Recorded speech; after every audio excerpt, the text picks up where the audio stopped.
Pai, do Filho e do Espírito Santo. Amém. Olá, pessoal. Nós vamos iniciar mais uma aula de termodinâmica, a continuação da aula passada. E hoje nós vamos tratar disto aqui, olha. Processos reversíveis, processos irreversíveis e aplicações da primeira lei da termodinâmica. Na aula passada, nós estudamos a primeira lei da termodinâmica, que é basicamente o princípio da conservação da energia para sistemas termodinâmicos. Então, nós vimos também que todo sistema termodinâmico ele tem uma quantidade de energia. Esta quantidade de energia é chamada de energia interna. Então aqui, ó, por exemplo, nós temos aqui um certo sistema e esse sistema aqui tem uma quantidade de energia U, que é a energia interna do sistema. Aí o que ocorre com essa energia interna? Essa energia interna é uma variável de estado. Então, se ela é uma variável de estado, ela tem que depender do conjunto de variáveis de estados independentes. Aquelas com as quais descrevemos o estado de equilíbrio do sistema. Por exemplo, se eu tenho um gás, o estado de equilíbrio de um gás pode ser descrito, por exemplo, pela temperatura, pelo volume e pelo número de mols. 3 variáveis. Aí eu tenho aqui, por exemplo, a energia interna de um gás, né? Assim, olha. U igual U de T V N, número de mols. Aí o que acontece aqui para um gás?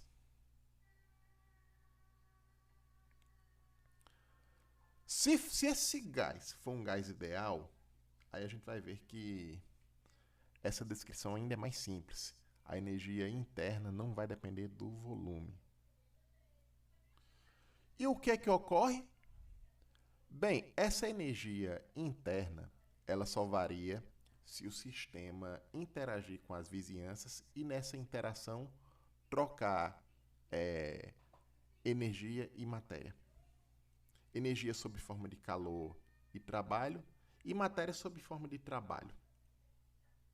Aí, no geral, a gente pode representar matematicamente a primeira lei da termodinâmica dessa forma aqui, olha.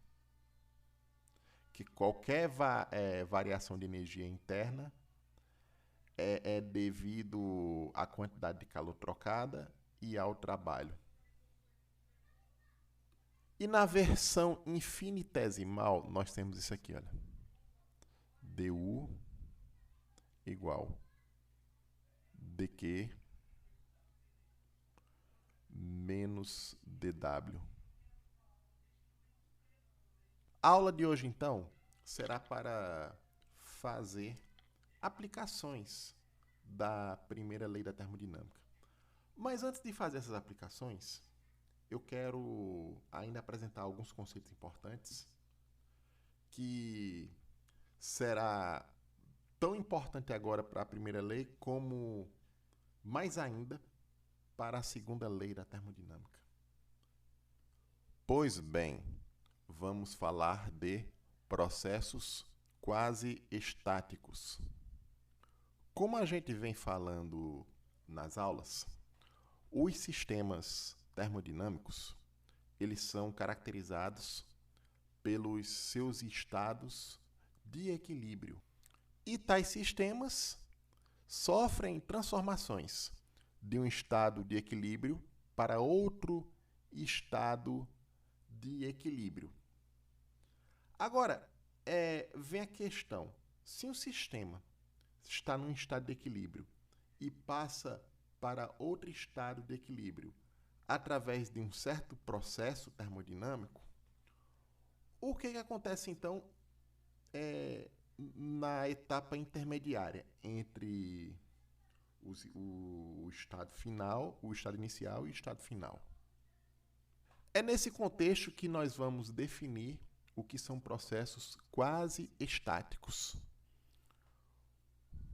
Um processo quase estático é aquele que, entre o estado inicial e o estado final, passa por sucessivos estados de equilíbrio.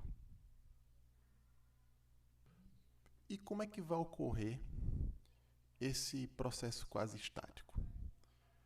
Vamos falar aqui como ocorre a transferência de calor de forma quase estática. Pois bem, nós temos então aqui, olha, vejamos. Aqui, para assim, fixar as ideias, vamos pegar aqui isso aqui, imagine que isso aqui seja uma panela de água.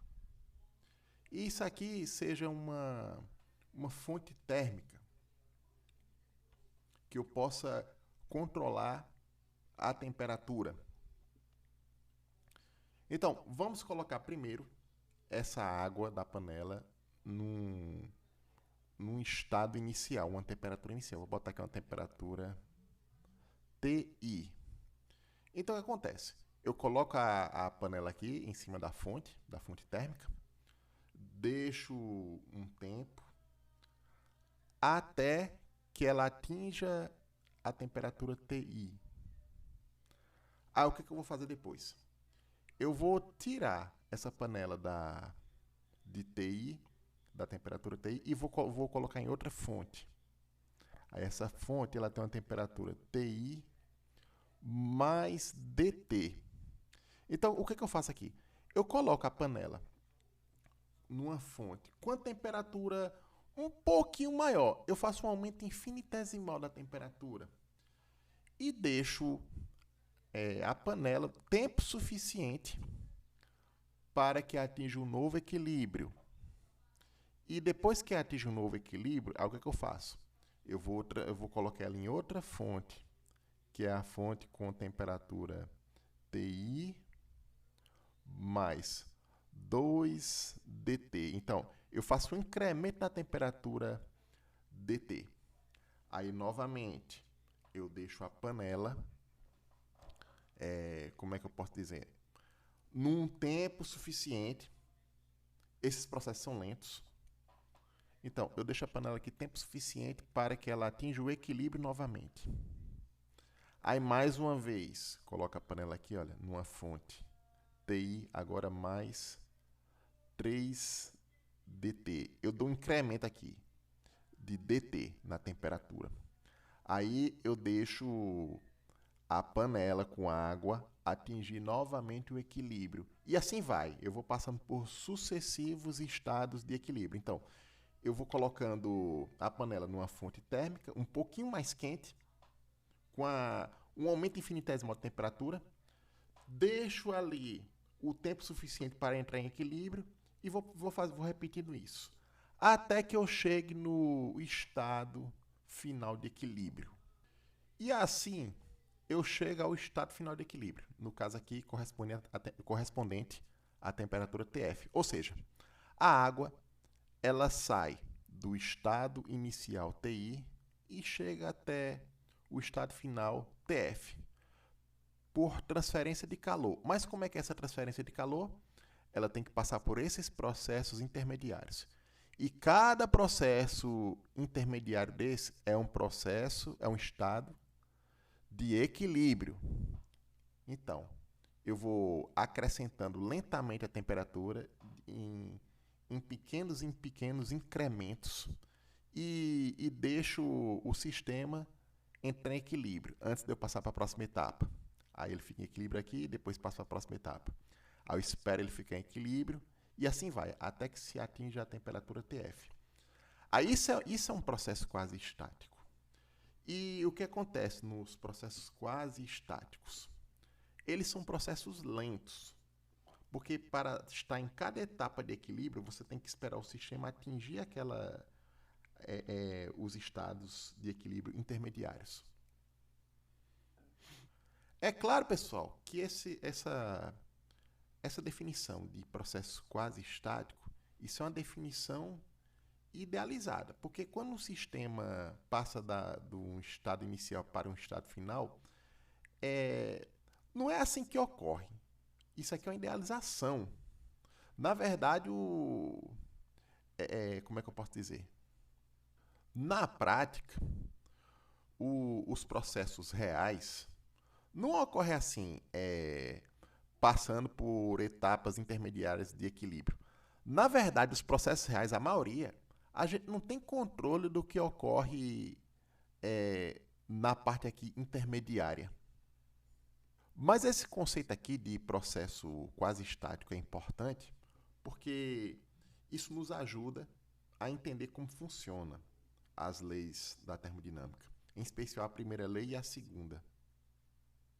E como é que um sistema pode realizar trabalho de forma quase estática?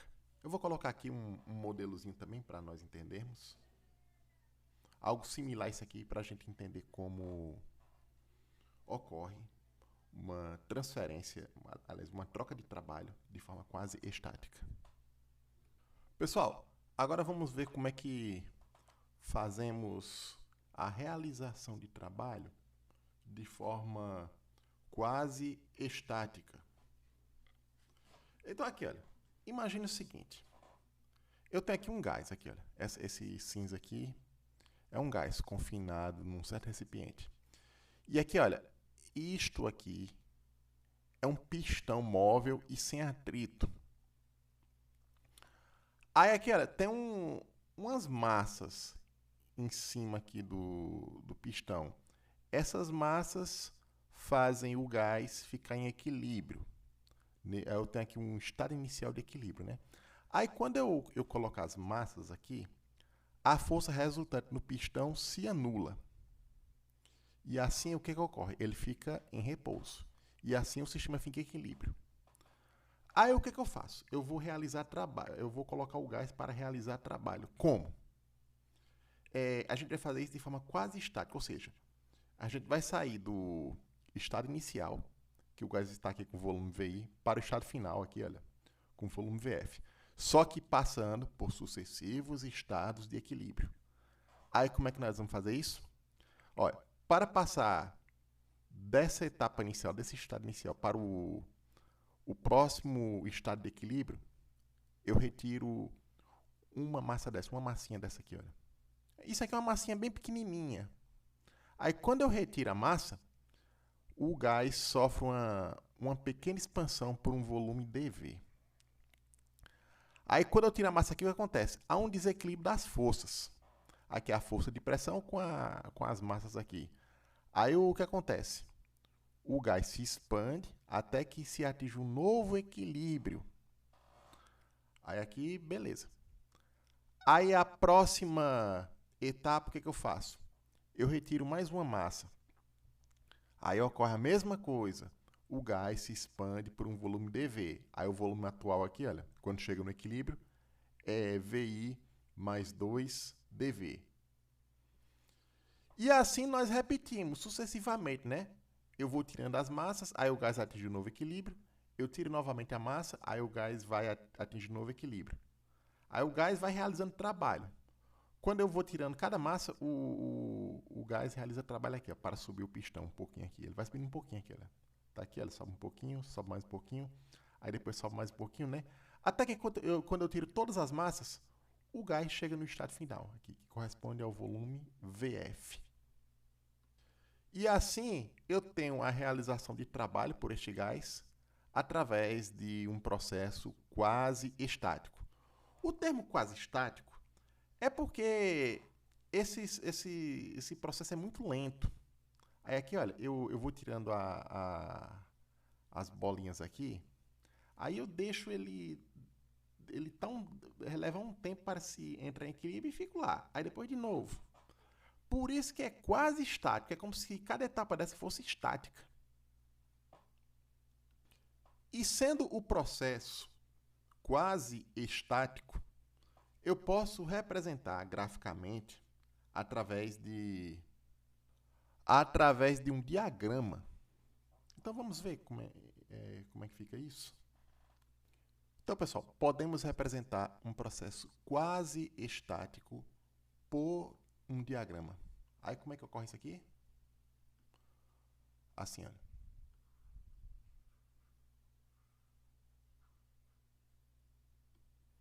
Olha aqui, ó, vejamos. Então, pessoal, olha, imagina um gás. Aí aqui, olha, um gás com um número de mols fixo, num recipiente fechado, que não troca matéria com o meio externo.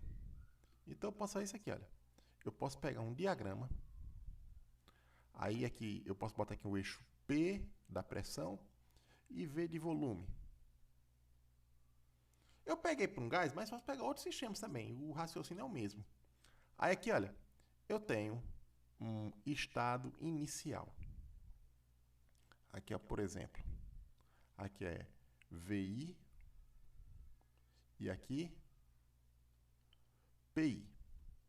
E aqui, olha, eu tenho um estado final de equilíbrio, que aqui corresponde ao volume VF e a pressão. Vou colocar aqui PF. Aí o que ocorre?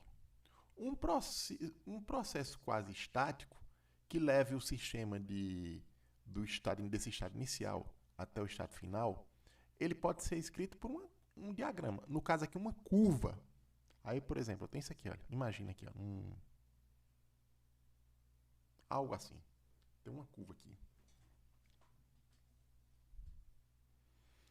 Aí eu vou orientar aqui a curva, porque aqui o processo leva do estado inicial ao estado final.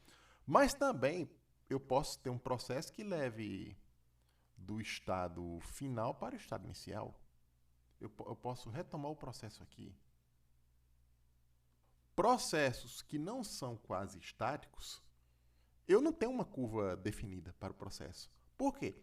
Porque as etapas intermediárias, a gente não tem controle do que acontece no meio do caminho. Aqui não, no processo quase estático, se eu pegar aqui essa curva, né, eu pego pontos da curva, cada ponto da curva tem um V e um P, correspondente ao estado de equilíbrio. Então aqui, ó, cada ponto desse é um estado de equilíbrio intermediário aqui, entre o estado I e o estado F. Temos agora aqui, pessoal, os processos reversíveis. O que eles são? Vamos ver aqui do que se trata processos reversíveis. Eu vou ler aqui com vocês. Um processo que transforma um sistema de um estado de equilíbrio inicial para um estado final, ou seja, eu pego um processo que ele transforma o sistema termodinâmico de um estado inicial para um estado final. Aí aqui, olha, é dito reversível se ao se desfazer as ações de realização do processo, o sistema retorne a seu estado inicial.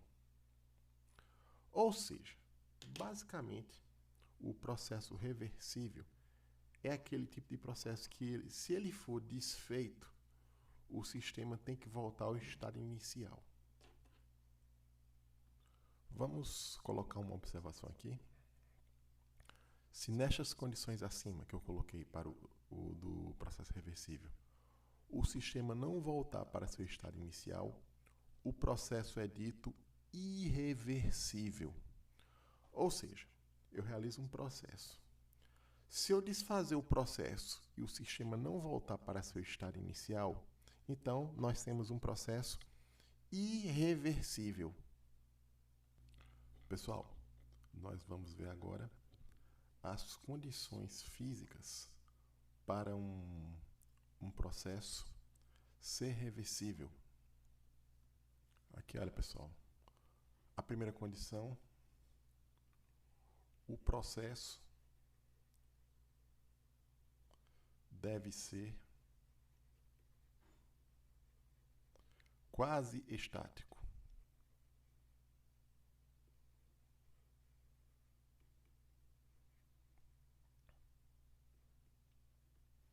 E 2, o processo deve ocorrer sem atrito. Sem atrito. Essas são as duas condições para um processo termodinâmico ser reversível. Nós vamos comentar as duas condições. Essa condição 1, ela é imprescindível para que o processo seja reversível. Pois assim, sendo o processo ocorrendo de forma quase estática, a gente tem o controle de todas as etapas intermediárias do processo. E assim, quando o sistema voltar ao estado inicial, né, quando a gente reverteu as ações do processo, inverter o processo, ele tem que voltar pelas etapas que passou. Se o processo não for quase estático, a gente não sabe as etapas intermediárias pela qual o sistema passou. E aí, a reversão do processo se torna impossível. Para entender melhor que um processo reversível deve ser quase estático, eu vou colocar aqui um contra-exemplo. Eu vou tratar do problema da expansão livre do gás. Vejamos aqui. Aqui, pessoal, nós temos o problema da expansão livre de um gás. Imagina aqui, pessoal, eu tenho dois compartimentos. Aí tem uma válvula que separa os compartimentos aqui. E nessa primeira figura aqui, a válvula está fechada. Aí aqui desse lado, do lado esquerdo, eu tenho um gás que ocupa esse volume aqui. Um volume que eu vou chamar de VI. Aí o que ocorre? Eu abro a válvula, aí imediatamente o gás ele ocupa os dois compartimentos. Isso de forma muito rápida. E isso ocorre, pessoal, sem nenhuma realização de trabalho, né? Então não tem nenhum compressor que faça esse processo, nenhum motor que faça esse processo aqui, de levar o gás daqui para cá. Isso ocorre espontaneamente, essa expansão livre. A única coisa que a gente faz aqui é só abrir a válvula. Aí, então, isso ocorre aqui a trabalho nulo e a calor nulo. Eu não preciso fornecer nenhuma quantidade de calor nesse gás e realizar nenhum trabalho. Aí, depois que termina a expansão livre, eu fecho a válvula aqui. O que deveria acontecer para isso ser reversível? Sem gastar nenhum trabalho e nem fornecer nenhuma quantidade de calor nesse processo aqui, apenas abrindo a válvula, o gás deveria voltar todo ao compartimento esquerdo. Mas não é isso que acontece. O gás passa do volume VI para o volume 2VI de forma irreversível. E o que acontece aqui nessas etapas aqui? O processo deveria ser quase estático para ser reversível, né? Mas aqui não é. Por quê? Porque para ser quase estático, ele deveria ocorrer lento. Então, passa uma quantidade infinitesimal de gás para cá, né? Aí deixa atingir o equilíbrio. Aí passa outra quantidade infinitesimal e deixa atingir o equilíbrio. Então, seria um processo lento, até preencher os dois compartimentos. Mas não é assim que ocorre. O processo ocorre muito rapidamente, sem nenhum controle. E sendo assim, nós não temos como é que se diz? O controle do que se passa nas etapas intermediárias. Sabemos apenas que o gás passa do volume VI para o volume 2VI muito rapidamente. E concluímos então que se esse item 1 aqui não é obedecido, então não tem como o processo ser reversível. Vejam aquele processo quase estático que a gente colocou no começo. aquela realização de trabalho por um gás de forma quase estática. Aqui, olha, nós temos o gás no seu estado inicial a um volume VI e o processo leva ele a um volume final, VF, que é maior do que o volume VI. Então o gás aqui sofre uma expansão. Aí, por que esse processo é reversível? Como eu falei, né, ele tem que seguir aquelas duas regras. Ele tem que ser quase estático e sem atrito, né?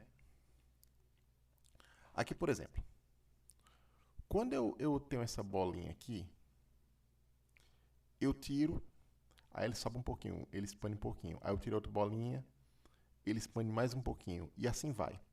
Se eu colocar de volta as bolinhas, por exemplo, daqui para cá, se eu colocar de volta a bolinha que eu tirei, vou colocar aqui. O que acontece? Pronto, se eu colocar aqui a bolinha de volta. Aí o que acontece? Como aqui o pistão não tem atrito, ele volta para o estado anterior. A ação que eu fiz, por exemplo, para o sistema passar daqui para cá, foi tirar a bolinha. Tirar a bolinha, o gás realiza trabalho. Aí, beleza. Aí veio para esse estado aqui. Aí, se eu colocar ela de volta, ou seja, eu vou desfazer o processo que eu fiz, a ação que eu fiz para a transformação do gás, ele volta para o seu estado anterior. Mas se eu tirasse essa massa de uma vez, muito rápida, o que aconteceria? Aconteceria, por exemplo, processos turbulentos no gás. Aconteceria atritos internos.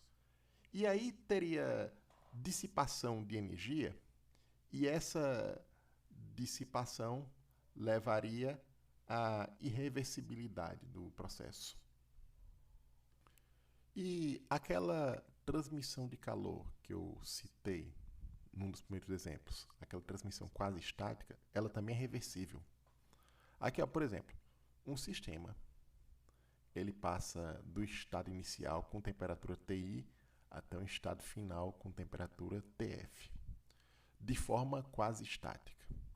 Esse processo é reversível. Por quê? Porque, olha, essas etapas intermediárias, né, se eu reverter um processo entre uma etapa aqui e outra vizinha, o sistema volta ao estado anterior. Aqui, olha, o sistema inicialmente ele está num reservatório com temperatura TI. Então, ele atinge o equilíbrio junto com esse sistema, né? Aí depois, ele é colocado num reservatório um pouquinho mais quente, com a temperatura TI mais DT. Então, ele leva um tempo suficiente para entrar em equilíbrio. E aí, ele atinge essa nova temperatura aqui. E para sair daqui para cá, né? Houve um fornecimento de calor, que eu chamo aqui de DQ.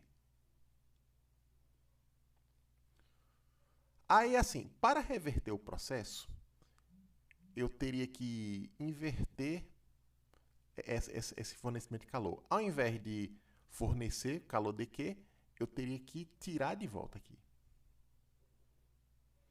Tirar calor significa que o sistema cede calor para o meio externo, né? Então, ele sai aqui dessa fonte mais quente e vai para outra mais fria aqui, né? Aí, o processo se reverte. Então, se eu tiro essa quantidade de calor que eu coloquei, se tudo ocorre de forma lenta, quase estática, ele volta ao estado anterior. Então, aqui, se eu faço isso aqui, olha. Reverter a ação desse processo significa fazer dQ para menos dQ. Ou seja, se ao invés de fornecer calor, o sistema cedeu o calor que foi fornecido, aí ele vai voltar para o estado inicial. E aqui é a mesma coisa, se eu faço desse para esse, né? Se eu for revertendo todas essas etapas aqui, ele vai retornar ao estado inicial, de forma reversível, como nós falamos aqui. Mas se os processos não forem quase estáticos, esse processo não será reversível. E por que que o processo reversível ele tem que ser sem atrito? Por exemplo, aqui ó, na expansão reversível do gás, né? A gente considerou o pistão sem atrito. Aí a gente tira, a gente tem aqui a pedrinha, né? Aí a gente tira a pedrinha, o sistema sobe um pouquinho. Se a gente colocar de volta a pedra, sem atrito aqui, o sistema volta para o estado inicial, de forma reversível. Como eu falei aqui, pessoal, não ter atrito é a outra condição para que o processo seja reversível. Vamos ver como é que funciona isso? Olha, aqui novamente, eu tenho um gás aqui, olha, um pistão móvel, e tem um certo peso aqui que o gás suporta, a pressão, através da pressão. Aí o que que ocorre? Eu vou supor, dessa vez, que o pistão é móvel, né? Só que tem atrito. Aí qual a implicação do atrito? Então nós vamos realizar aqui um determinado processo.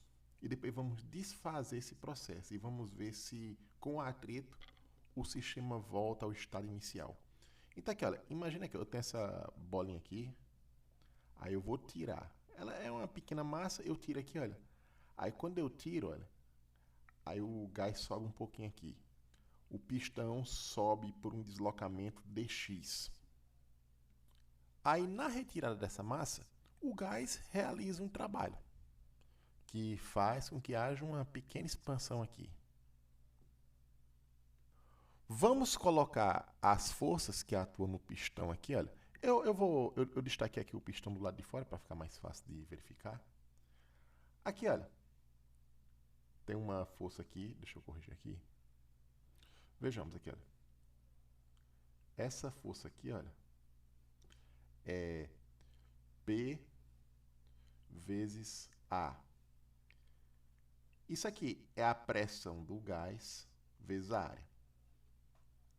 É a força que o gás exerce, a força resultante que o gás exerce no pistão. Aí aqui, olha, tem essa outra força aqui, olha, a força que a massa exerce sobre o pistão. Eu vou supor que esse pistão tenha massa desprezível, só para facilitar aqui. Aí aqui, eu vou chamar essa força aqui de peso. E como o pistão sobe para cima e ele está se arrastando aqui na superfície, né? Então tem um atrito. Aí eu vou chamar aqui, olha, essa outra força aqui, botar assim, ó, FAT, que significa força de atrito. Aqui, olha, quando o gás realiza trabalho sobre suas vizinhanças, ele tem que vencer esse peso aqui que está acima do pistão e tem que vencer o atrito. Sendo assim, o trabalho realizado pelo gás é o seguinte, eu vou colocar aqui, olha, o trabalho é igual. Aí o trabalho realizado pelo gás é o quê? Eu vou colocar aqui, olha, PA dx. Que é igual ao quê? Força de atrito mais o peso vezes o dx. Isso aqui, pessoal, isso é o trabalho realizado pelo gás, isso é a ida. Eu vou chamar isso aqui de processo de ida. Agora vamos fazer a volta. Vamos desfazer o processo, ou seja, vamos voltar. Eu tirei uma bolinha aqui, vamos botar de volta. Vamos, se o sistema realizou esse trabalho, agora vamos realizar de volta esse mesmo trabalho sobre o gás. Então aqui, olha, isso aqui, olha, pessoal, é a ida.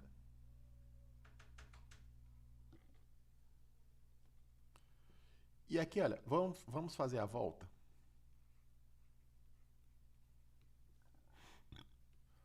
Na volta, vamos realizar o trabalho sobre o gás. Então, o que, que vai acontecer aqui agora? O gás vai se comprimir. Aí, vamos colocar as forças aqui. Nós continuamos tendo aqui o peso.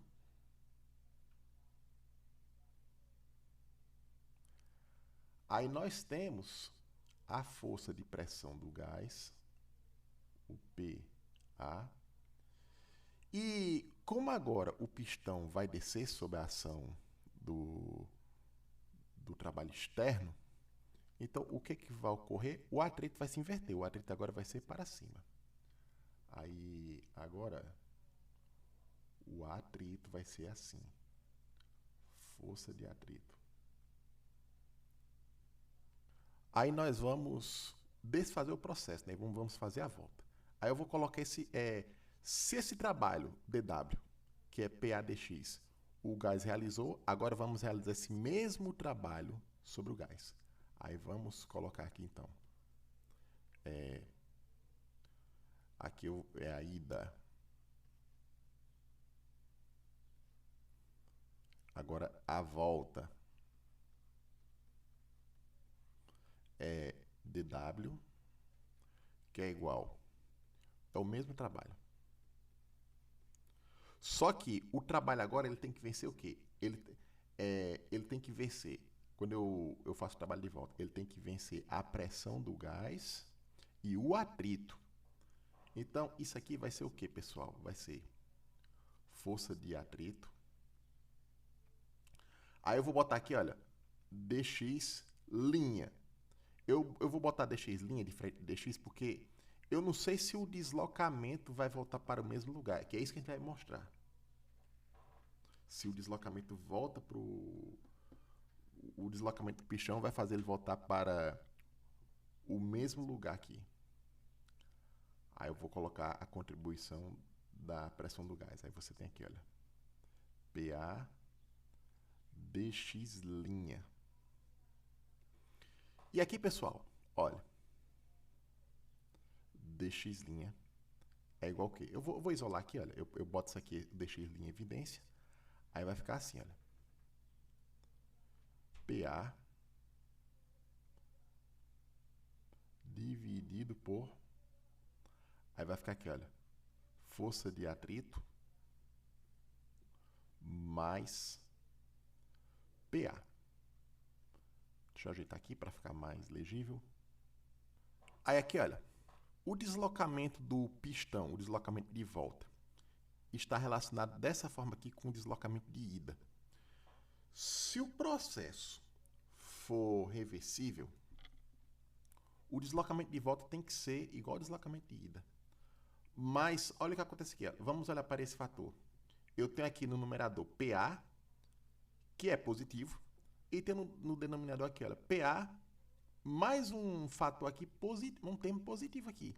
Então, essa fração, ela vai resultar num número que é maior que 0, menor que 1. Então, o que acontece, então? Se isso aqui, olha, se essa fração é um número maior que 0 e menor que 1, significa que dx' é uma fração de dx. E se dx' é uma fração de dx, isso aqui implica que dx' é menor do que dx. Se não tiver atrito, se aqui for para 0, né, essa fração vai para 1. Aí fica o caso limite que dx' é igual a dx. Porém, com a presença do atrito, isso aqui vai acontecer. Aí vamos entender essa informação aqui. Então, o que acontece? Eu tirei uma bolinha aqui, aí quando eu tiro essa bolinha, o gás realiza trabalho.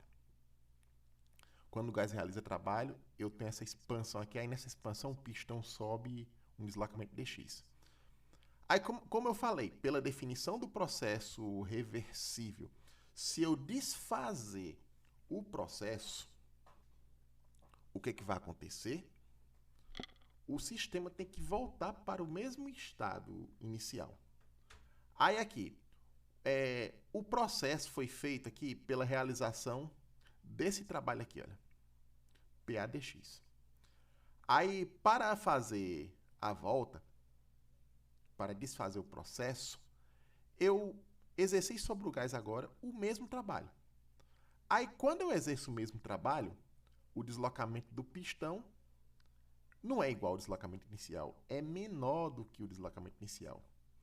Aí, se o sistema não volta para o estado inicial quando a gente desfaz as etapas do processo, então o processo é irreversível. Aí, nesse caso aqui, com a presença do atrito no processo, o processo fica irreversível. Agora, quando eu tiro o atrito, não. O processo fica sendo reversível. Aí, conclusão. A existência do atrito torna o processo irreversível. É por isso que, para o processo ser reversível, ele não pode ter atrito. E também, o processo tem que ser quase estático. Então, juntando essas duas condições, nós temos um processo reversível. Mas, claro, pessoal, que esse conceito de processo reversível é um conceito idealizado, que isso vai nos ajudar a entender como funcionam os processos termodinâmicos. Mas, na prática, os processos são, em geral, irreversíveis. Voltaremos nessa questão de processo reversível e irreversível quando falarmos da segunda lei da termodinâmica, que é a próxima aula.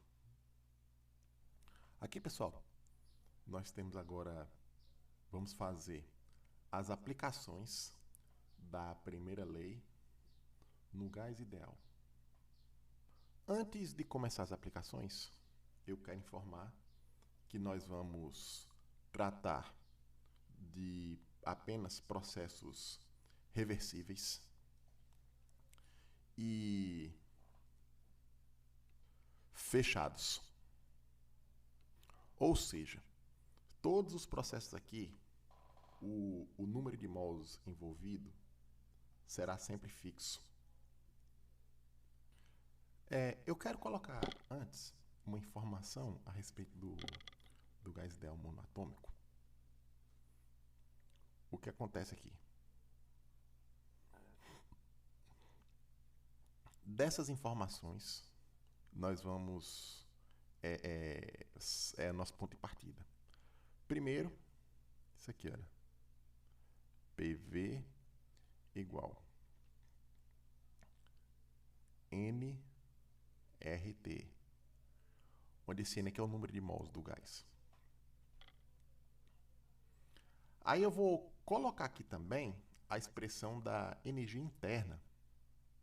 A energia interna de um sistema termodinâmico, você não consegue deduzir pelos métodos termodinâmicos. Você tem que pegar por fora.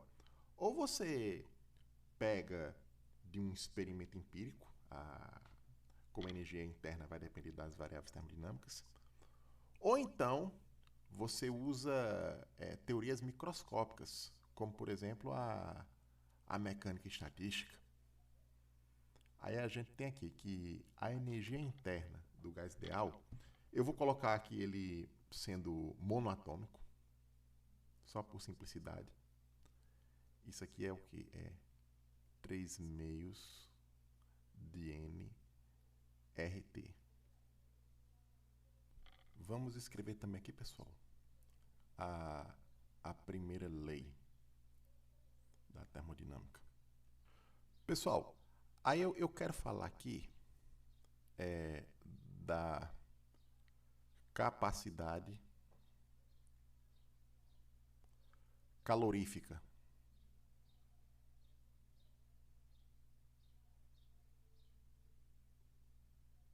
Ou, como alguns autores chamam, capacidade térmica. Aí o que acontece aqui, pessoal? Imagine que eu tenho um certo sistema. Aí desse sistema eu tenho N mols desse sistema. E esse sistema está a uma temperatura T. Aí o que eu faço aqui? Eu coloco no sistema uma certa quantidade de calor. Eu vou colocar aqui uma quantidade de calor dQ. Aí o que acontece quando eu injeto calor nesse sistema aqui? Como resultado, a temperatura ela vai ter um incremento de dT. Aí o efeito de fornecer calor, como eu falei, é um incremento na temperatura. Mas esse incremento na temperatura, ele vai depender de quê? Então, aqui, será que esse incremento é maior, menor? Ele vai depender de quê? Aí o que acontece?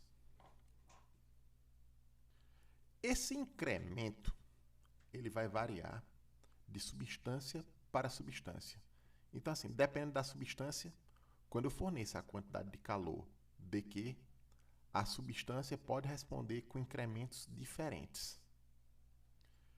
Que esse incremento de temperatura, ele vai nos informar, como é que se diz? A facilidade com que a substância ela se aquece ou não.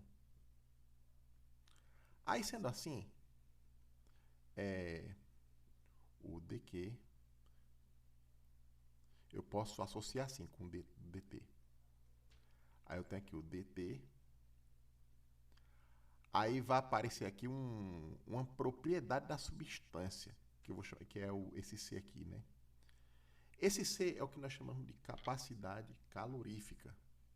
Aí eu coloco aqui, ó, C, capacidade calorífica. O que acontece aqui? Essa capacidade calorífica, ela é uma propriedade do sistema. Ela é uma resposta ela vai informar como o sistema reage, como o sistema responde quando ele recebe calor.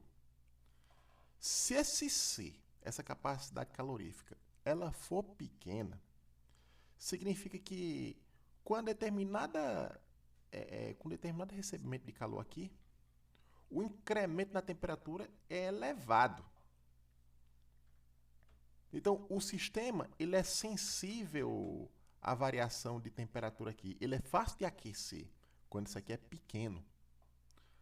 Agora, quando isso aqui é grande, imagina aqui que esse C é muito grande. Se esse C for muito grande, ou seja, o sistema tiver muita capacidade calorífica, quando ele recebe uma determinada capacidade de calor, sua temperatura não varia nada. Varia muito pouco, ou quase nada. Por isso é que a gente chama capacidade calorífica, né? Então, porque se isso aqui tem um valor considerável, né? O sistema pode receber calor à vontade, que ele não vai mudar nada a sua temperatura. Quem tem uma capacidade calorífica grande é a água. É por isso que ela não esquenta muito. É por isso que a água ela é usada para o resfriamento. Porque você pode colocar calor na água, muito calor, que ela vai variar pouco sua temperatura. Enquanto os metais possuem baixa capacidade calorífica. Se você coloca um pouquinho de calor no metal, ele já aquece bastante. Coloca aqui então o que significa capacidade calorífica.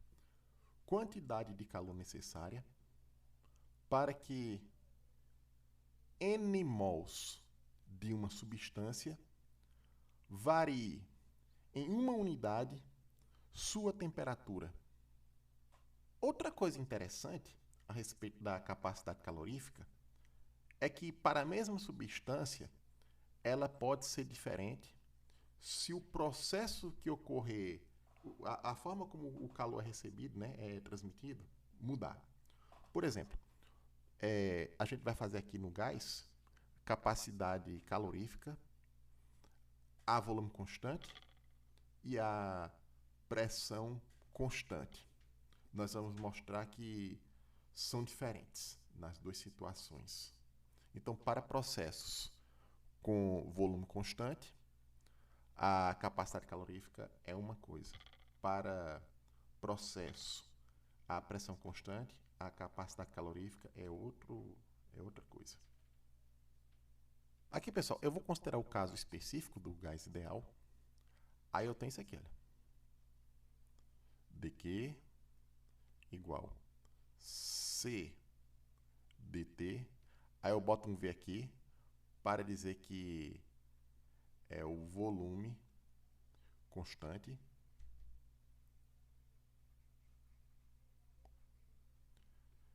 e tenho aqui O outro caso importante é esse aqui, ó, CDT. Só que tem um P aqui. Esse CP é para dizer que é a capacidade calorífica, a pressão constante. Pressão constante.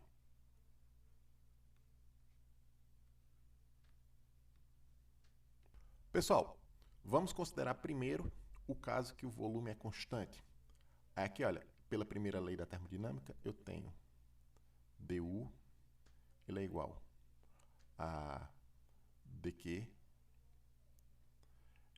menos dW. Só que no caso do gás ideal, aí eu tenho isso aqui, olha. Isso aqui dá dQ, aí dW, né, o trabalho infinitesimal envolvido aqui é menos P dV. Isso aqui é o próprio dU. Só que como o volume é constante, o que vai ocorrer? O volume não tem variação, então dV é zero. Como V é constante,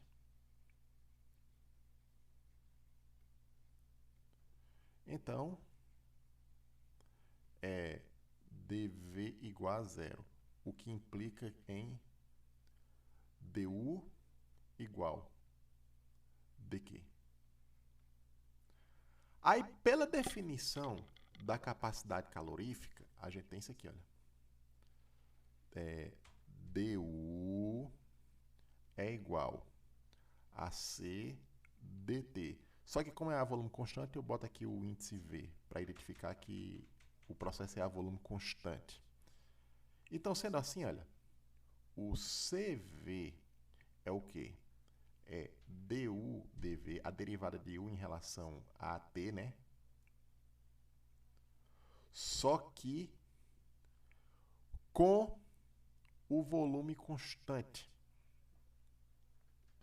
Aí aqui, pessoal, para u igual 3 meios, 3 meios de nRT, sendo o número de mols fixos, né? Aqui para um gás monoatômico. Aí o que vai ocorrer aqui? O CV é a derivada disso aqui. Aí a derivada disso aqui é simples. Aí fica 3 meios de nR. Pronto. E para a pressão constante, o que nós vamos ter aqui? Vamos escrever aqui a expressão da primeira lei. dU igual dQ menos dW. Que isso aqui implica que dU é igual dQ, aí dW, né, é menos P dV. Quando o volume era constante, isso aqui foi a zero, porque dV é zero. Só que aqui quem é constante agora é a pressão. Na pressão constante, dV não vai a zero. Aí, como é que nós tratamos quando a pressão for constante? Então, para isso, vamos pegar a equação de estado do gás ideal. Eu tenho aqui, olha, PV igual nRT. Aí eu vou colocar aqui a observação. Diferenciando,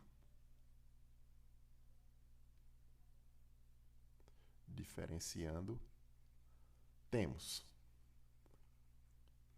Aí nós vamos calcular a diferencial dessa equação de estado aqui. Olha. Aqui é um produto, PV. Aí nós temos aqui, pessoal, olha, P dV mais V dP. Aplicamos aqui a diferencial no produto. Aí isso aqui dá igual. Número de mols fixos, né? Isso aqui é constante, aí vai ficar nR dt.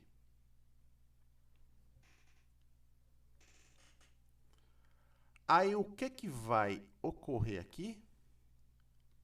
Nós estamos trabalhando, pessoal, com pressão constante. Então, aqui, Nesse caso em que a pressão ela é constante, então, se ela é constante, ela não varia, né? Então, qualquer variação de pressão é zero. Aí eu vou colocar a observação. Como P é constante,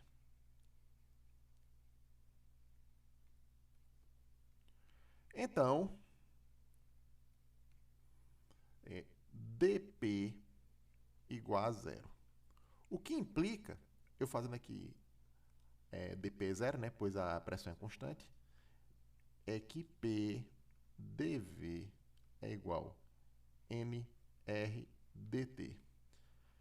Enquanto no processo a volume constante, o PDV é zero, no processo que ocorre a pressão constante, PDV é isso aqui, olha. Aí eu vou substituir aqui. Aí o que vai ocorrer? du é igual a dq menos nr dt. Aí eu tenho isso aqui, olha.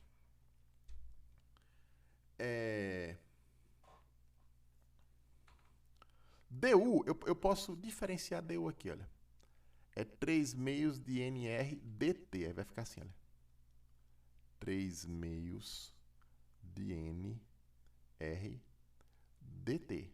Aplicando o du aqui nessa expressão para a energia interna do gás. Aqui o dq é o que? Vai ser cdt. Só que é o Cp, porque eu estou considerando que esse processo ocorre a pressão constante. Menos nr dt. Aí aqui, olha, que eu botei du, botei dq, etc. É só isolar o Cp. E aí eu vou ter o valor do Cp. Vai ficar assim, olha. Isso aqui, pessoal, olha.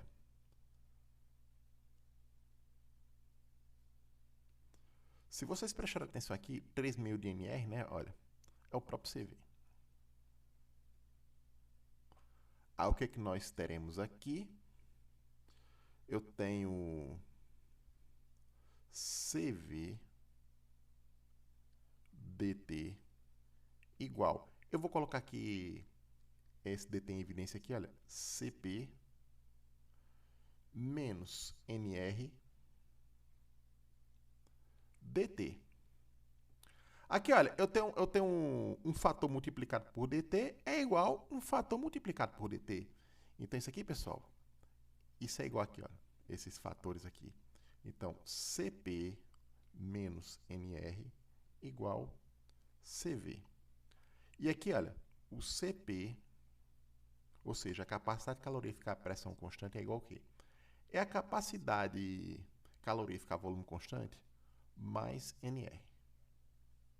Como a gente aqui já calculou o CV, né?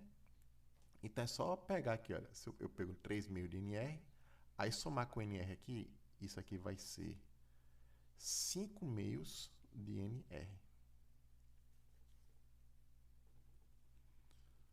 Aí eu vou escrever aqui a diferença, porque a gente vai precisar depois. Cp menos Cv é igual a 5 meios de nr.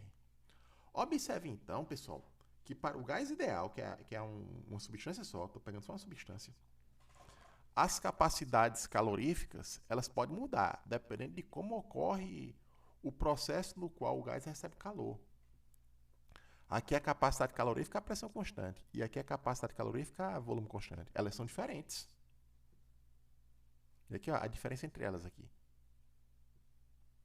Agora, pessoal, vamos aqui para os processos.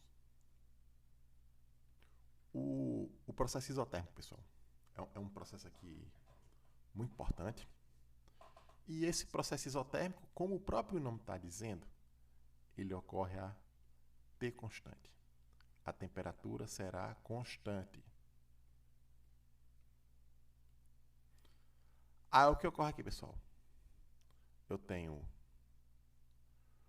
PV igual nRT. E assim, pessoal, a pressão é o quê? É nRT dividido por V. Eu vou colocar isso num diagrama, PV. Aí vai ficar como? Se vocês observarem aqui, pessoal, essa função aqui, ela é P de V, com isso aqui tudo fixo, né? Isso aqui constante, nRT constante. Isso aqui é uma hipérbole. E aqui, olha, eu traço aqui a curva. Imagina que aqui o sistema saia de um estado de equilíbrio aqui 1, que corresponde ao volume V1 e pressão P1, né? E ele vá isotermicamente e de forma reversível para um estado de equilíbrio 2, com volume V2 e a pressão P2. Isso aqui de forma isotérmica. Então aqui, pessoal, olha, se U é igual a 3 meios de nRT, e se T é fixo, isso aqui implica que dU igual a zero. Ou seja, o sistema ele não sofre variação de energia interna, sendo ele um gás ideal. E se o processo for isotérmico.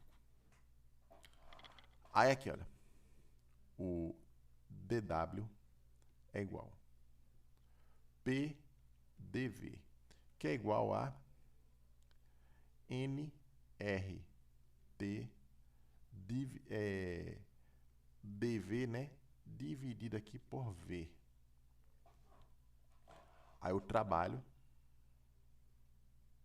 é o quê? É a integral de PdV.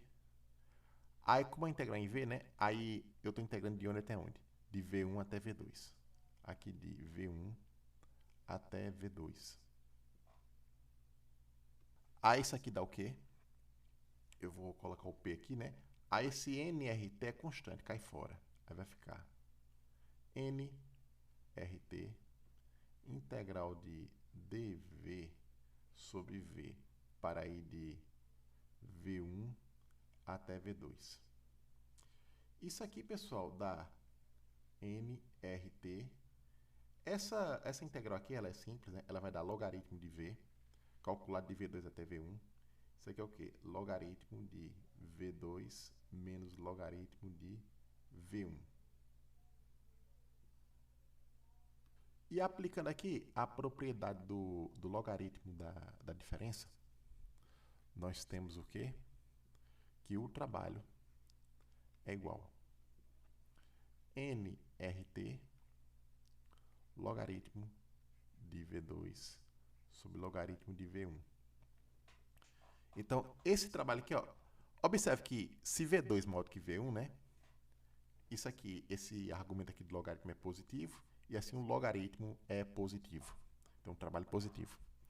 Então, isso aqui, pessoal, é o trabalho realizado sobre o gás para ele expandir isotermicamente, de forma reversível, de um volume V1 para um volume V2, considerando o número de mols fixo, o sistema fechado. E aqui, olha, pessoal, eu tenho aqui, olha, dU é o quê? Aliás, eu vou colocar aqui sem ser infinitesimal.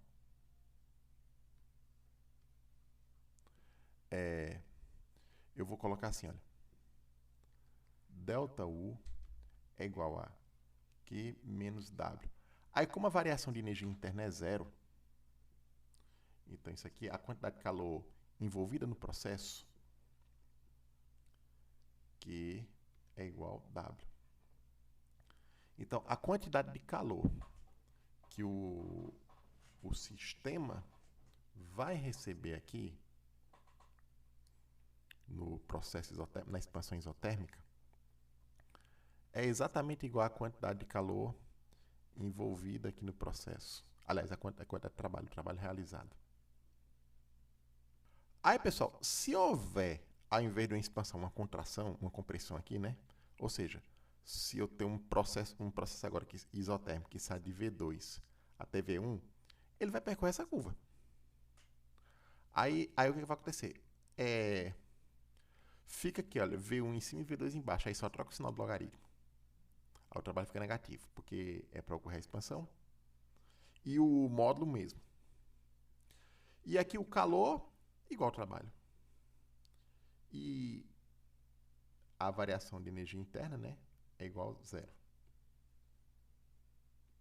Ok, pessoal? Então aqui eu tenho o trabalho. A variação de energia interna é zero. Eu preciso isotérmico. E sendo para o gás ideal, como no gás ideal a energia interna só depende da temperatura, se a temperatura não varia no processo, então a energia interna é constante. E a quantidade de calor aqui é numericamente igual ao trabalho. Então, isso aqui é um processo, pessoal, que recebe calor. Então, aqui, olha, tem uma entrada de calor aqui nesse processo. E o sistema realiza trabalho. Olha aqui, pessoal. Então, aqui, olha, na expansão isotérmica, o calor é recebido pelo sistema. Então, o sistema recebe das vizinhanças o calor. E o trabalho é realizado pelo sistema. Agora, se for o contrário, se for uma compressão, no caso aqui, o sistema fornece calor e o trabalho é feito sobre o sistema. Eu quero ainda considerar mais um detalhe aqui desse processo isotérmico, que isso aqui vai ser muito importante depois quando eu falar da segunda lei e quando for falar de entropia, é a questão das famílias. Aliás, vou botar aqui, olha, família de isotermas. Cada curva dessa aqui, pessoal, a gente chama de isoterma. Por quê? Porque representa um processo isotérmico.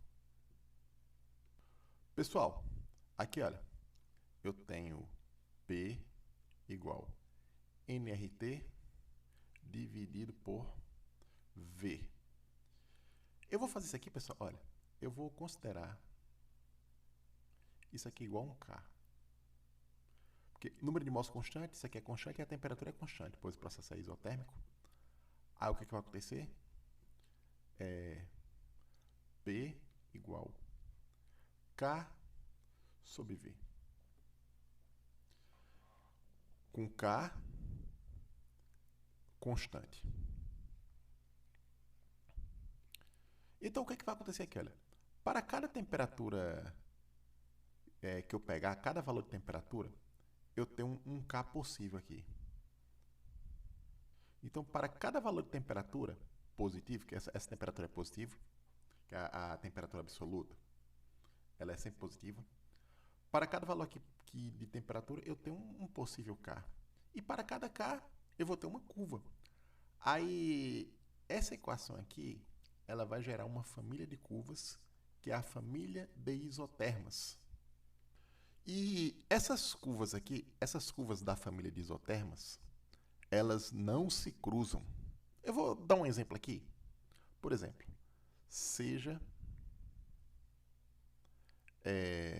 um certo P igual 1 sobre V e P igual 2 sobre V. Duas isotermas, né? Aí eu quero saber onde é que elas se cruzam. Então, elas se cruzam aqui, olha, onde esse P aqui igual a esse outro P, né? Aí eu tenho aqui, olha, 1 sobre V igual 2 sobre V. Aí aqui, olha, aí isso aqui implica em 1 igual a 2. Que é um absurdo. Tá vendo aqui, olha? Se eu partir da hipótese de que essas duas curvas se cruzem em algum ponto, eu vou chegar a um absurdo. Então, quer dizer que não existe cruzamento dessas curvas. Ou seja, toda a família de isotermas são curvas paralelas. Não, na verdade, assim, não paralelas no sentido de reta paralela, né? Elas sim, porque elas vão se encontrar assintoticamente lá no infinito. Aí eu vou colocar aqui o desenho da família de isotermas. E aqui, olha, aqui é um esboço dessas curvas aqui, olha. Eu fiz aqui a mão livre, por isso que assim não ficou aquele primor, mas dá para entender como é aqui a família de curvas isotermas. É uma família de hipérboles.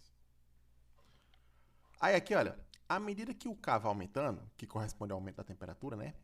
Eu vou passando para curvas mais altas aqui, essas curvas de cima aqui. Então aqui, olha, eu subindo aqui, corresponde a T maior. Essa curva aqui, por exemplo, aqui, essa isoterma, tem a temperatura mais alta do que essa outra isoterma aqui, olha, que é maior do que essa outra isoterma aqui, e assim vai. Isso que nós vamos aplicar aqui, a primeira lei, é o ciclo. O ciclo é um processo muito importante para se estudar as máquinas térmicas, tanto os motores como os refrigeradores. Aí vamos aqui colocar. Então, o ciclo é basicamente o quê? É um processo no qual o sistema inicia no seu estado de equilíbrio inicial, né? Aí ele é transformado, mas no final volta ao mesmo estado de equilíbrio. Então vamos ver aqui. Eu tenho isso aqui, olha.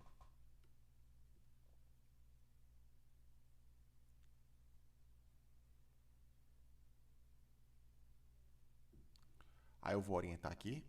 Pode ser orientado tanto no sentido horário, como pode ser orientado no sentido anti-horário. Quando o ciclo está orientado no sentido horário, ele vai funcionar como um motor.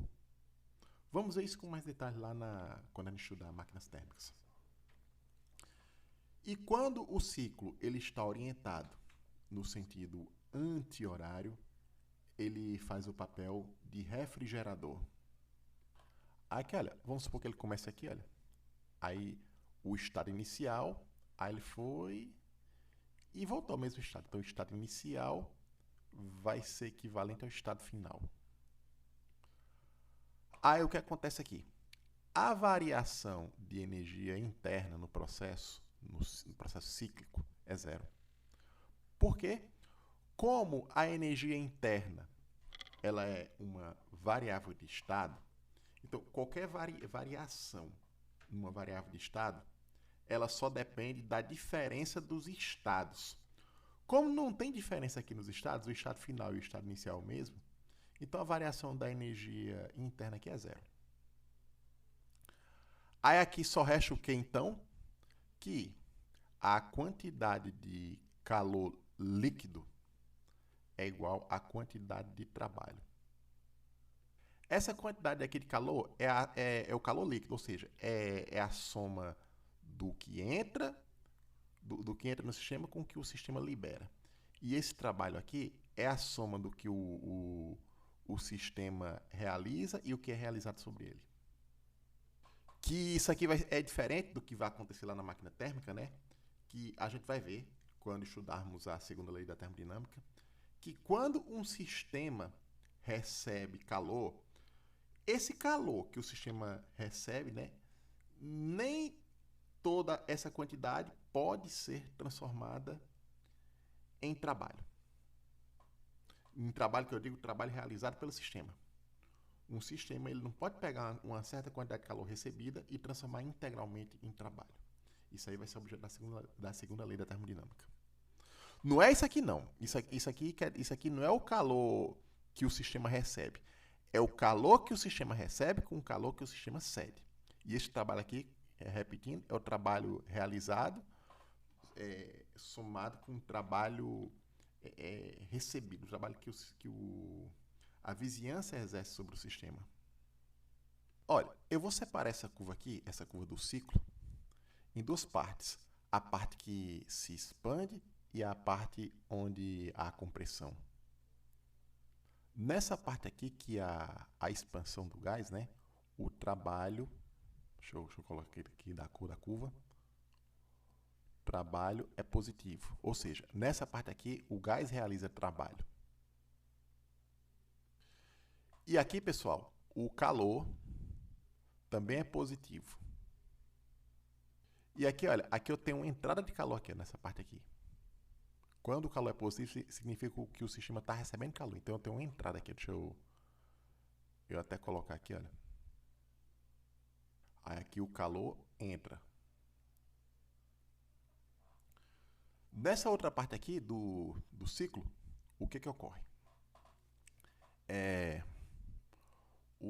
a parte onde há a compressão. Então aqui o trabalho é negativo. Aqui, olha. Trabalho negativo. E como o trabalho nesse processo aqui é igual o calor, então o calor também é negativo. Aqui, olha. Aí você tem saída de calor nessa parte azul aqui. Então eu tenho aqui o Q, que é menor do que zero. E graficamente, o trabalho é representado por o quê? Se eu considerar só essa curva aqui, né, o trabalho corresponde à área abaixo dessa curva vermelha aqui, né?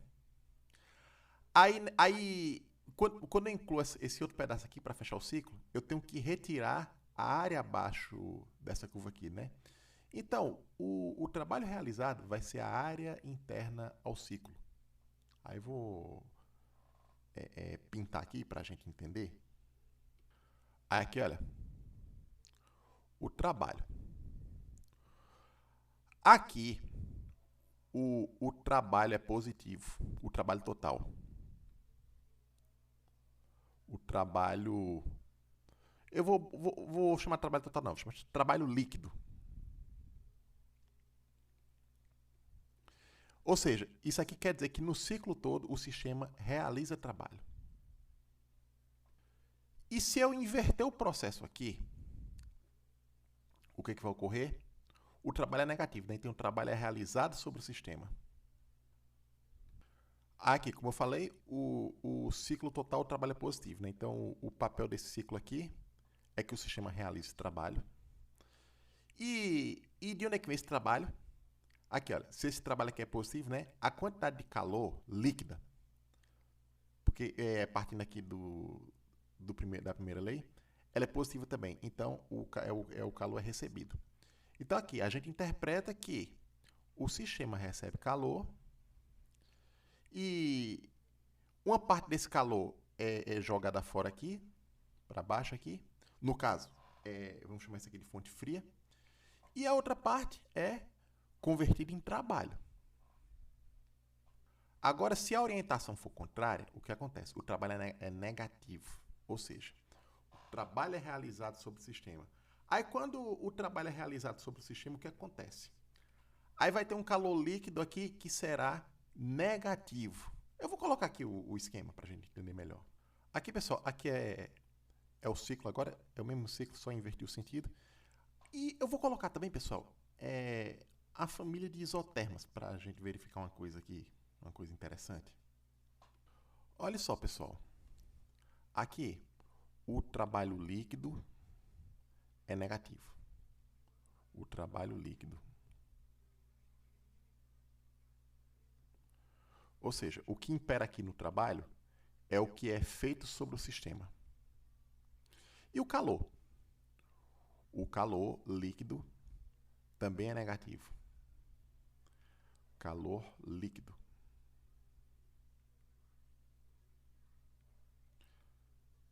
Então aqui, o que o sistema, a quantidade de calor que o sistema fornece às vizinhanças impera sobre o que ele recebe. Então vamos olhar isso aqui melhor. Eu coloquei aqui uma família de isotermas, né? Aí da isoterma menor para a isoterma maior, a temperatura aumenta. Então aqui, olha, vamos olhar aqui perto aqui dessa isoterma menor aqui, essa isoterma mais baixa. Então por aqui, olha, é a temperatura mais baixa com que o sistema tem contato aqui, olha, aqui, por aqui. Isso aqui vou chamar de fonte fria. E se nós subirmos aqui, né, vai ter um lugar aqui que vai corresponder à isoterma mais elevada aqui, ó, por exemplo, aqui, ó, por aqui. Aí eu tenho aqui fonte quente. Aí o que é que vai acontecer aqui? Como o calor líquido ele é negativo, então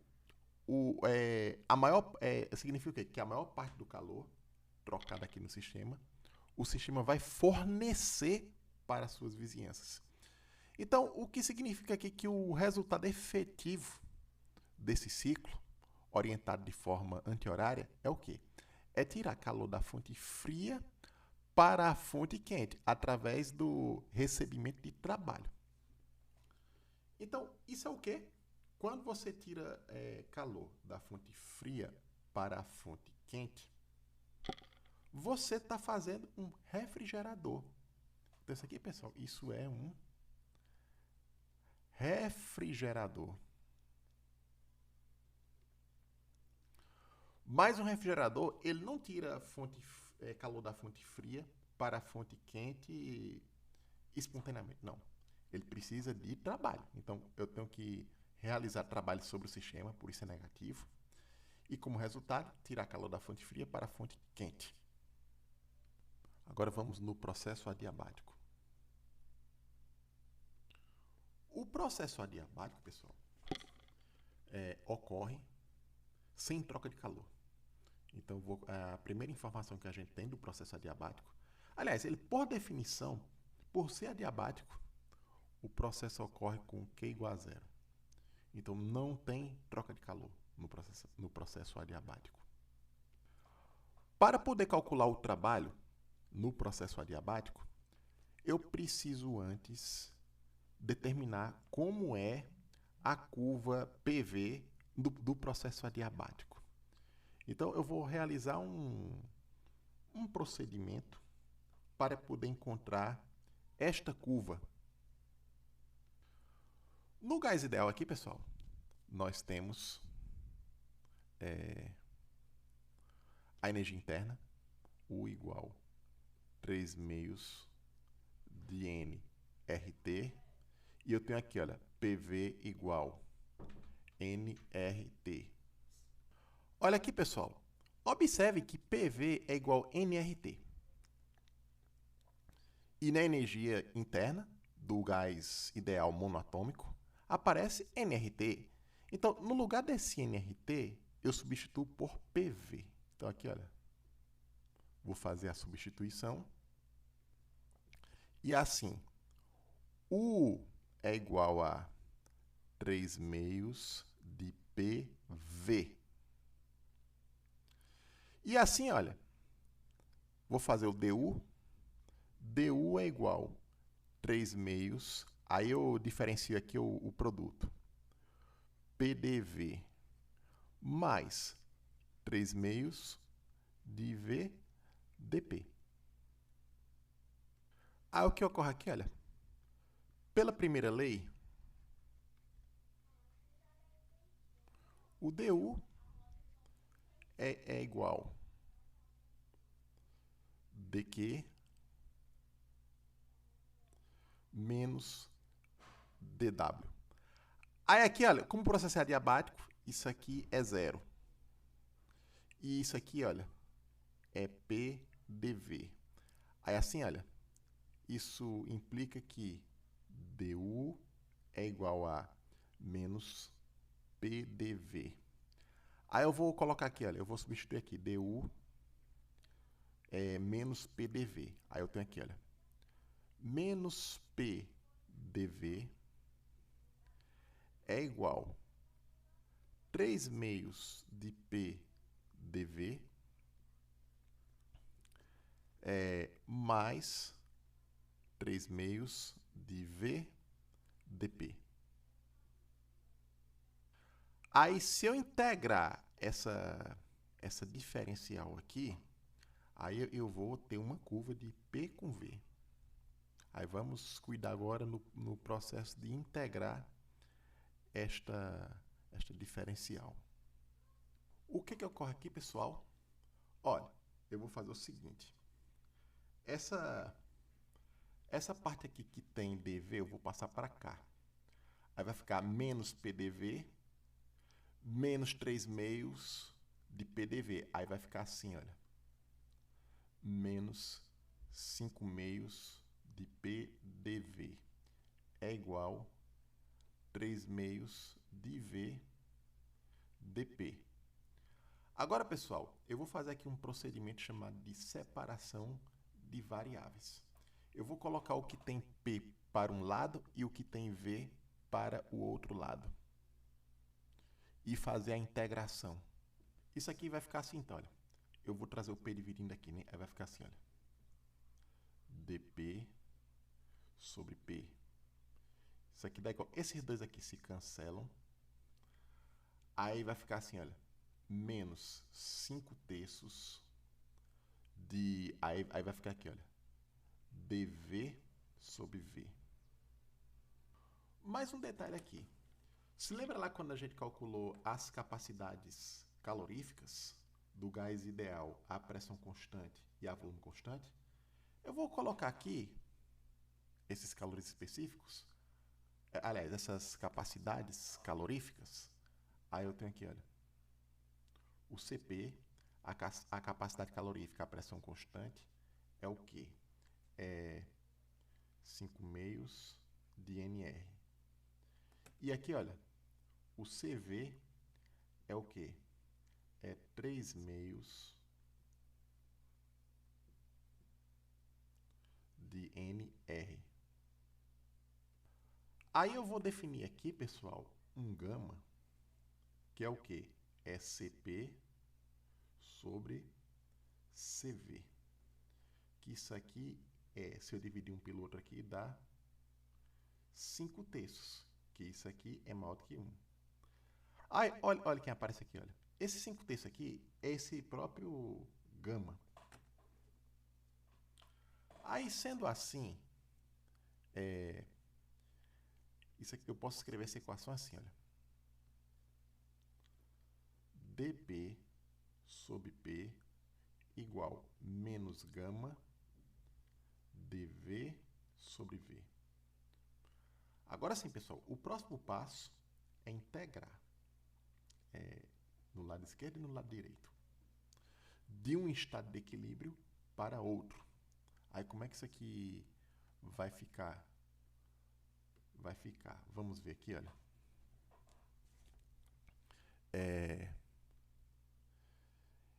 Integrando-se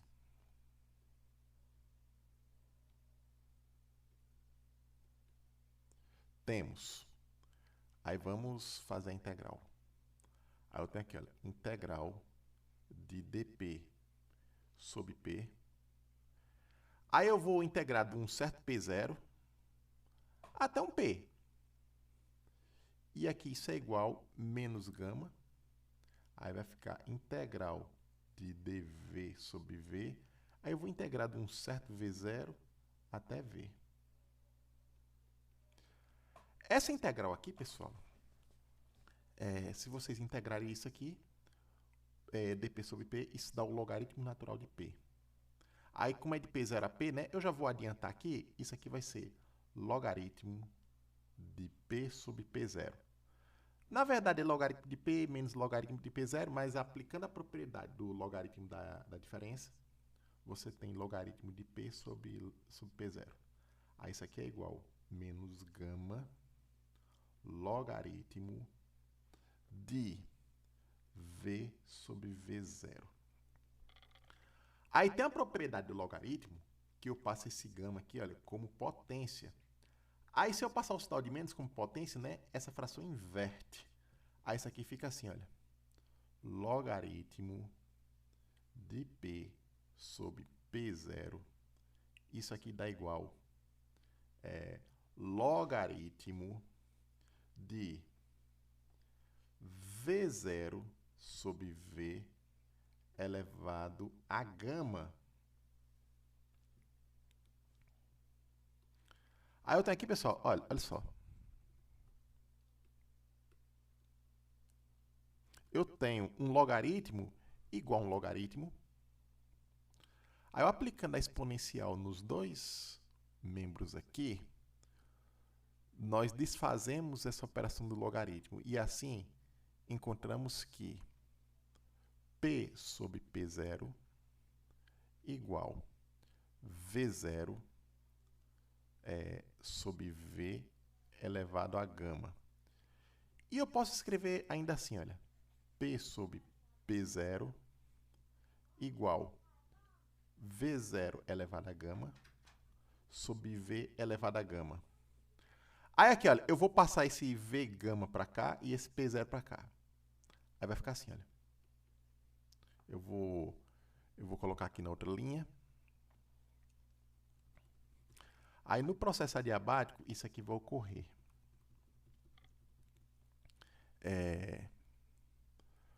P V gama está igual P0 V0 gama. Isso aqui é constante. Para cada estado, isso aqui, esse PV elevado a gama, é o mesmo valor. Então, isso é constante. Aí eu vou chamar essa constante aqui de K. Aí a curva adiabática, ela vai ser representada pela seguinte equação. Eu vou ter aqui, olha, P igual a K dividido por V elevado a gama.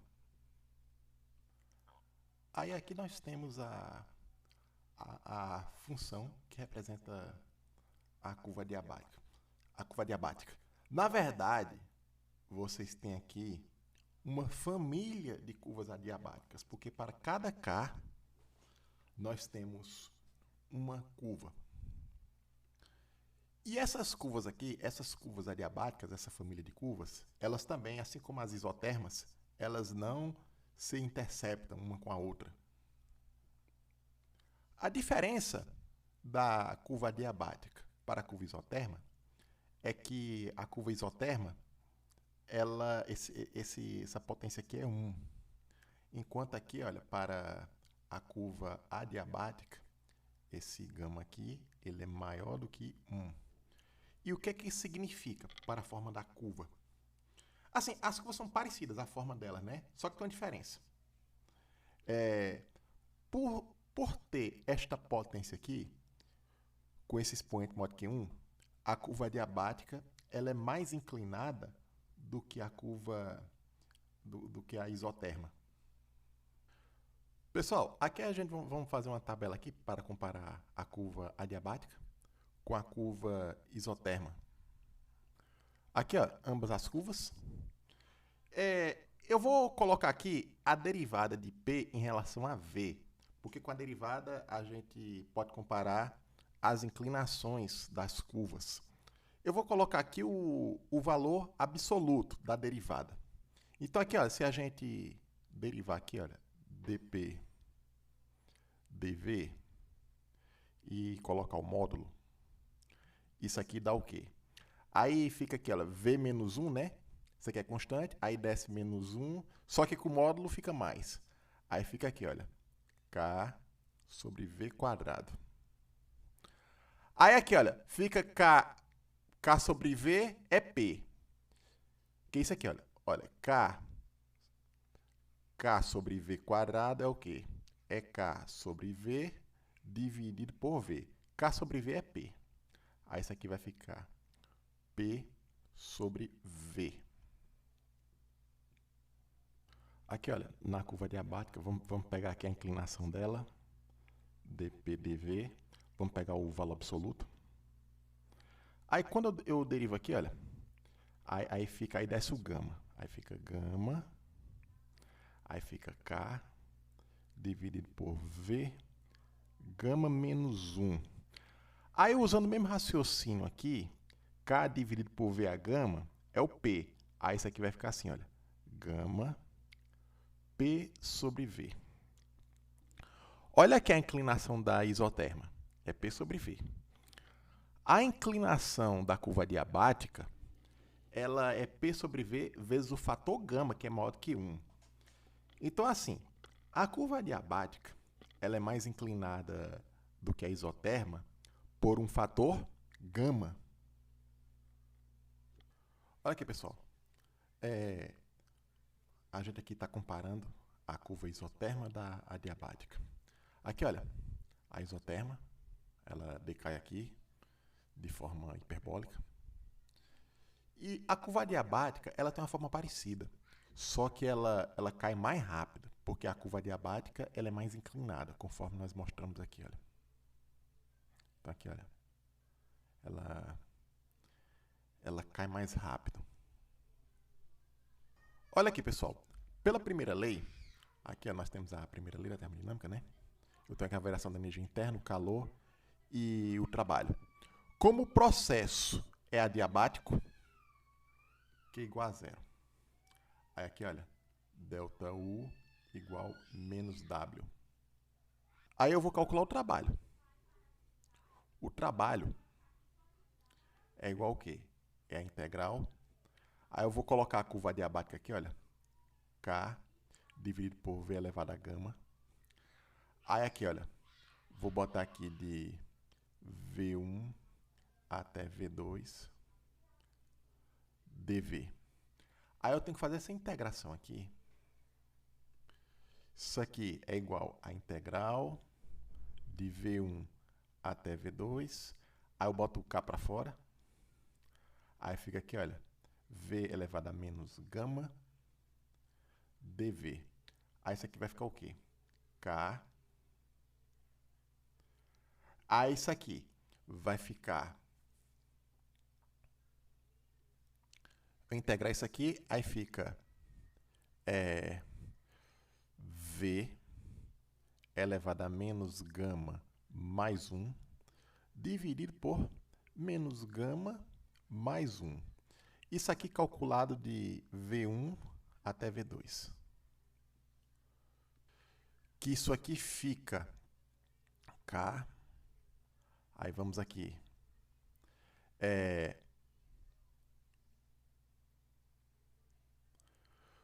V2 menos gama mais 1 menos V1 menos gama mais 1 dividido por menos gama mais 1.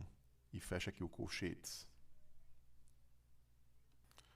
Aí aqui, pessoal, nós temos isso aqui, olha, o trabalho, para ir do estado 1 até o estado 2.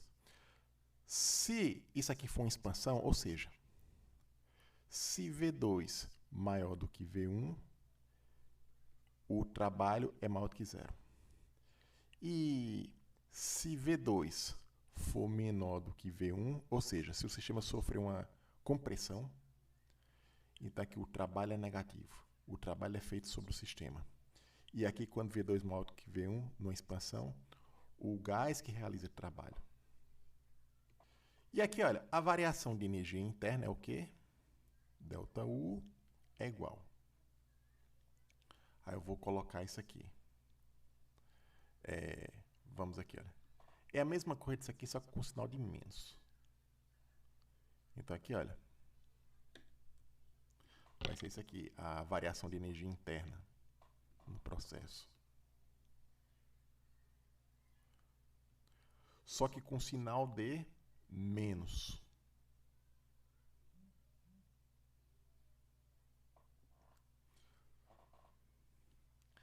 Aí, no caso aqui,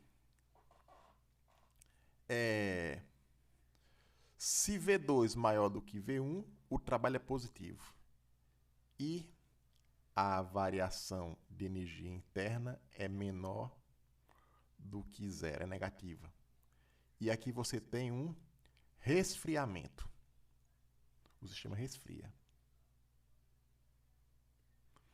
E aqui, o ΔU maior do que zero. Aí vocês vão ter o que aqui, olha? Quando a energia interna cresce aqui no gás ideal, você tem um aquecimento.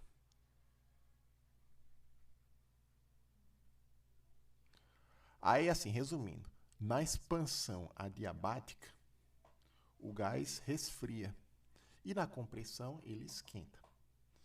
E esse processo é sem troca de calor. Ok, pessoal? Então, eu vou encerrar por aqui. E na próxima aula, nós vamos começar a tratar da segunda lei da termodinâmica, que é uma lei importantíssima, conforme veremos na próxima aula. Ok, pessoal? Então, bons estudos e que a graça de Deus esteja convosco.